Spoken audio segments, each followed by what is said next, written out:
ಲೋಕಸಭಾ ಸಾರ್ವತ್ರಿಕ ಚುನಾವಣೆ ಹಿನ್ನೆಲೆಯಲ್ಲಿ ಕೋಲಾರ ಜಿಲ್ಲೆಯಲ್ಲಿ ಒಟ್ಟು 28 ಚೆಕ್ಪೋಸ್ಟ್ಗಳನ್ನು ತೆರೆಯಲಾಗಿದ್ದು 4 ಅಂತಾರಾಜ್ಯ ಚೆಕ್ಪೋಸ್ಟ್ಗಳು ಸೇರಿವೆ ಎಂದು ಜಿಲ್ಲಾಧಿಕಾರಿ ಅಕ್ರಂ ಪಾಷಾ ತಿಳಿಸಿದ್ದಾರೆ. ದೂರದರ್ಶನದೊಂದಿಗೆ ನಿನ್ನೆ ಅವರು ಅನಧಿಕೃತವಾಗಿ ಸಾಗಾಟವಾಗುವ ಮದ್ಯ, ಗಾಂಜಾ, ಲಿಕ್ಕರ್, ಹಣ ಸೇರಿದಂತೆ ಇನ್ನಿತರ ಅಕ್ರಮ ಸರಕು ಸಾಗಾಣಿಕೆಯನ್ನು ನಿಷೇಧಿಸುವುದು ಇದರ ಮುಖ್ಯ ಉದ್ದೇಶವಾಗಿದೆ. ರಾಷ್ಟ್ರೀಯ ಹೆದ್ದಾರಿ 75ರ ರಾಮಸಂದ್ರ ಗೇಟ್ನಲ್ಲಿ ಬೆಂಗಳೂರಿನಿಂದ ಚೆನ್ನೈಗೆ ಹೋಗುವ ಮಾರ್ಗ ಮಧ್ಯದಲ್ಲಿರುವ ಚೆಕ್ಪೋಸ್ಟ್ ಹೆಚ್ಚು ವಾಹನ ದಟ್ಟಣೆಯಿಂದ ಕೂಡಿದೆ.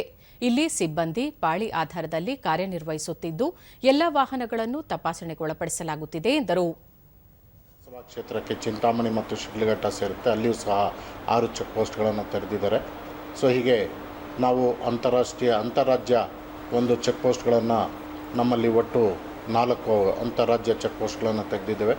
ಈ ಅಂತಾರಾಜ್ಯ ಚೆಕ್ಪೋಸ್ಟ್ಗಳಲ್ಲಿ ನಾವು ಬಿಗಿ ಬಂದೋಬಸ್ತನ್ನು ವ್ಯವಸ್ಥೆ ಮಾಡಿದ್ದೇವೆ. ಪೊಲೀಸ್ ವ್ಯವಸ್ಥೆ ಇರ್ಬೋದು, ನಮ್ಮ ರೆವಿನ್ಯೂ ಇಲಾಖೆ ಮತ್ತು ಚುನಾವಣಾ ಸಿಬ್ಬಂದಿಯನ್ನು ಒಳಗೊಂಡಂತೆ ಒಂದು ಚೆಕ್ಪೋಸ್ಟ್ಗಳನ್ನು ಓಪನ್ ಮಾಡಿದ್ದೇವೆ. ನಾನು ಬೆಂಗಳೂರಿನಿಂದ ವಾಹನ ಚಾಲಕ ಗಣೇಶ್ ಬೆಂಗಳೂರಿನಿಂದ ಮುಳಬಾಗಿಲಿಗೆ ಹೋಗುವ ಮಾರ್ಗ ಮಧ್ಯದಲ್ಲಿರುವ ಚೆಕ್ಪೋಸ್ಟ್ನಲ್ಲಿ ತಮ್ಮ ವಾಹನವನ್ನು ತಪಾಸಣೆಗೆ ಒಳಪಡಿಸಲಾಯಿತು. ತಾವು ಎಲ್ಲಾ ರೀತಿಯ ಸಹಕಾರ ನೀಡಿರುವುದಾಗಿ ಹೇಳಿದರು.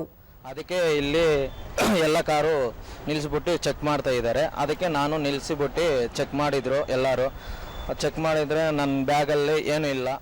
ನಾವು ಬೆಂಗಳೂರಿಂದ ಬರ್ತಾ ಇರೋದು. ಇನ್ನೋರ್ವ ವಾಹನ ಚಾಲಕ ಬೆಂಗಳೂರಿನಿಂದ ನರಸಾಪುರಕ್ಕೆ ಹೋಗುತ್ತಿರುವ ಮಾರ್ಗ ಮಧ್ಯೆ ತಮ್ಮ ವಾಹನವನ್ನು ತಪಾಸಣೆಗೊಳಪಡಿಸಲಾಯಿತು. ನರಸಾಪುರ ಕೈಗಾರಿಕಾ ಪ್ರದೇಶಕ್ಕೆ ಪೂರಕ ಸರಕುಗಳನ್ನು ವಾಹನದಲ್ಲಿ ಸಾಗಿಸುತ್ತಿದ್ದು ಪರಿಶೀಲಿಸಿ ಕಳುಹಿಸಲಾಯಿತು ಎಂದರು. ಟೋಟಲ್ 5 ಜನ ಕೋಆಪರೇಟ್ ಮಾಡಿದ್ದೀವಿ.